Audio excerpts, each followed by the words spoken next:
അചഞ്ചലമായ വിശ്വാസത്തിന്റെ അഗ്നിസാക്ഷ്യം. വിശുദ്ധ ഖുർആനിലെ സൂറത്തുൽ ബുറൂജിൽ അല്ലാഹു ഇപ്രകാരം അരുളി ചെയ്യുന്നു: ആ കിടങ്ങിന്റെ ആളുകൾ നശിച്ചുപോയിരിക്കുന്നു.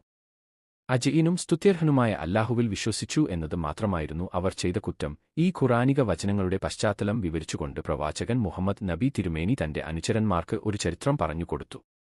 മുൻകാലത്ത് ഒരിടത്ത് ഒരു രാജാവുണ്ടായിരുന്നു. ശത്രുക്കളെ വകവരുത്താനും അമാനുഷിക ശക്തികൾ പ്രകടിപ്പിക്കാനും കഴിവുള്ള ഒരു മാരണക്കാരൻ, സിഹ്റ്റുകാരൻ, ആ രാജാവിന്റെ വലംകൈയായി കൂടെയുണ്ടായിരുന്നു. കാലമേറെ കടന്നുപോയപ്പോൾ തനിക്ക് വാർദ്ധക്യം ബാധിച്ചുവെന്നും മരണം അരികിലെത്തിയെന്നും തിരിച്ചറിഞ്ഞ അയാൾ രാജാവിനോട് പറഞ്ഞു: പ്രഭോ, എനിക്ക് വയസ്സായിരിക്കുന്നു. എന്റെ ഈ വിദ്യകൾ അഭ്യസിപ്പിക്കാൻ തന്റേടവും ബുദ്ധിയുമുള്ള ഒരു ബാലനെ എനിക്ക് കണ്ടെത്തി തരണം. ഞാൻ വിട പറഞ്ഞാലും ഈ അറിവ് അങ്ങേക്ക് തുണയാകുമല്ലോ. രാജാവ് ഉടൻ തന്നെ സമർത്ഥനായ ഒരു ബാലനെ ഇതിനായി തിരഞ്ഞെടുത്തു. വിദ്യ അഭ്യസിക്കാനായി കൊട്ടാരത്തിലേക്കുള്ള യാത്രയ്ക്കിടയിൽ ബാലൻ ഒരു പുരോഹിതനെ പരിചയപ്പെട്ടു. അല്ലാഹുവിന് മാത്രം ആരാധിച്ചു കഴിയുന്ന സത്യവിശ്വാസിയായ ഒരു പുണ്യപുരുഷനായിരുന്നു അദ്ദേഹം.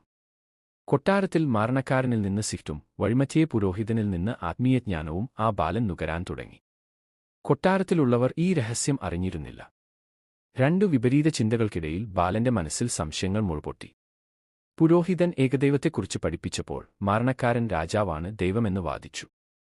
പുരോഹിതന്റെ ആത്മീയ ക്ലാസുകളിൽ മുഴുകിയതിനാൽ പലപ്പോഴും കൊട്ടാരത്തിലെത്താൻ ബാലൻ വൈകി തുടങ്ങി. രാജാവിന്റെ ചോദ്യം ചെയ്യലിൽ നിന്ന് രക്ഷപ്പെടാൻ പുരോഹിതൻ അവൻ ഒരു വഴി പറഞ്ഞുകൊടുത്തു: കൊട്ടാരത്തിൽ വൈകിയെത്തുമ്പോൾ വീട്ടിലെ തടസ്സങ്ങളെക്കുറിച്ചും തിരിച്ച് വീട്ടിലെത്തുമ്പോൾ കൊട്ടാരത്തിലെ തിരക്കിനെക്കുറിച്ചും പറയുക. ഒരിക്കൽ കൊട്ടാരത്തിലേക്കുള്ള യാത്രയ്ക്കിടയിൽ ഭീമാകാരനായ ഒരു വന്യമൃഗം വഴി തടഞ്ഞു നിൽക്കുന്നത് ബാലൻ കണ്ടു. ജനങ്ങൾ ഭയചകിതരായി നിൽക്കുകയാണ്. തന്റെ വിശ്വാസം പരീക്ഷിക്കാൻ ഇതാണ് ഉചിതമായ അവസരമെന്ന് അവൻ കരുതി. ഒരു ചെറിയ കല്ലെടുത്ത് അവൻ അല്ലാഹുവിനോട് പ്രാർത്ഥിച്ചു: നാഥ, മാരണക്കാരന്റെ വിദ്യയേക്കാൾ നിന്റെ മാർഗമാണ് സത്യമെങ്കിൽ ഈ ചെറിയ കല്ലേറുകൊണ്ട് ഈ മൃഗം ചത്തുവീഴട്ടെ. ബാലൻ കല്ലെറിഞ്ഞു. അത്ഭുതമെന്നു പറയട്ടെ, ആ കൂറ്റൻ മൃഗം അവിടെ തന്നെ വീണു മരിച്ചു. ഇതൊരു വലിയ അടയാളമായിരുന്നു. അവൻ അല്ലാഹുവിന്റെ പ്രിയപ്പെട്ട ദാസനായി മാറിയെന്ന് പുരോഹിതൻ അവനെ സന്തോഷപൂർവ്വം അറിയിച്ചു. പിന്നീട് ആ ബാലനിലൂടെ അത്ഭുതകരമായ രോഗശാന്തികൾ നടന്നു തുടങ്ങി. ഈ വാർത്ത നാടാകെ പടർന്നു. കാഴ്ചശക്തി നഷ്ടപ്പെട്ട രാജാവിന്റെ മന്ത്രി ഇതറിഞ്ഞ് ബാലനെ സമീപിച്ചു. ചികിത്സയ്ക്ക് ശേഷം കാഴ്ച തിരിച്ചു കിട്ടിയ മന്ത്രിയോട് രാജാവ് ചോദിച്ചു: നിനക്ക് ആരാണ് കാഴ്ച നൽകിയത്? എന്റെ റബ്ബ് അല്ലാഹു നൽകി എന്നായിരുന്നു മന്ത്രിയുടെ മറുപടി.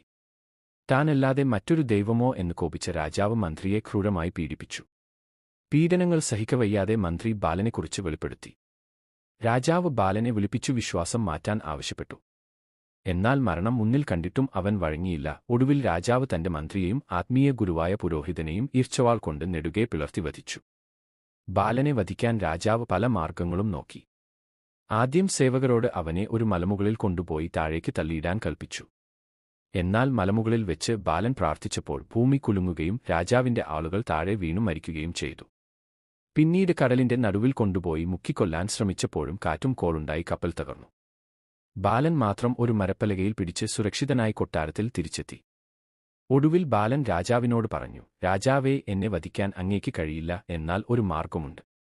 ജനങ്ങളെയെല്ലാം ഒരു മൈതാനത്ത് വിളിച്ചുകൂട്ടി എന്റെ ആവനാഴിയിലെ അമ്പെടുത്ത് ഈ ബാലന്റെ രക്ഷിതാവായ അല്ലാഹുവിന്റെ നാമത്തിൽ എന്ന് ഉറക്കെ വിളിച്ച് എന്നെ എയ്യുക. എങ്കിൽ മാത്രമേ എനിക്ക് മരണം സംഭവിക്കൂ. രാജാവ് ആ നിർദ്ദേശം സ്വീകരിച്ചു. ജനസഹസ്രങ്ങൾ നോക്കി നിൽക്കെ അല്ലാഹുവിന്റെ നാമം ഉച്ചരിച്ചുകൊണ്ട് രാജാവ് അമ്പെയ്തു. ബാലൻ രക്തസാക്ഷിയായി. ഇത് കണ്ടുനിന്ന 24,000-ഓളം വരുന്ന ജനം ഒരേ സ്വരത്തിൽ വിളിച്ചു പറഞ്ഞു: ഞങ്ങൾ ഈ ബാലന്റെ രക്ഷിതാവിൽ വിശ്വസിച്ചിരിക്കുന്നു.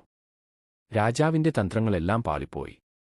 കോപാക്രാന്തനായ രാജാവ് നഗരത്തിന്റെ അതിർത്തികളിൽ വലിയ കിടങ്ങുകൾ കീറാൻ ഉത്തരവിട്ടു. എന്നിട്ട് പ്രഖ്യാപിച്ചു: വിശ്വാസം ഉപേക്ഷിക്കാത്തവരെയെല്ലാം ഈ തീക്കുണ്ടത്തിലേക്ക് എറിയുക. ആയിരക്കണക്കിന് സത്യവിശ്വാസികൾ ആ കിടങ്ങിലെ അഗ്നിയിൽ വെന്തുമരിച്ചു. വിശ്വാസത്തിനായി ജീവൻ വെടിഞ്ഞ ആ മനുഷ്യരെക്കുറിച്ചാണ് സൂറത്തുൽ ബുറൂജിൽ പരാമർശിക്കുന്നത്.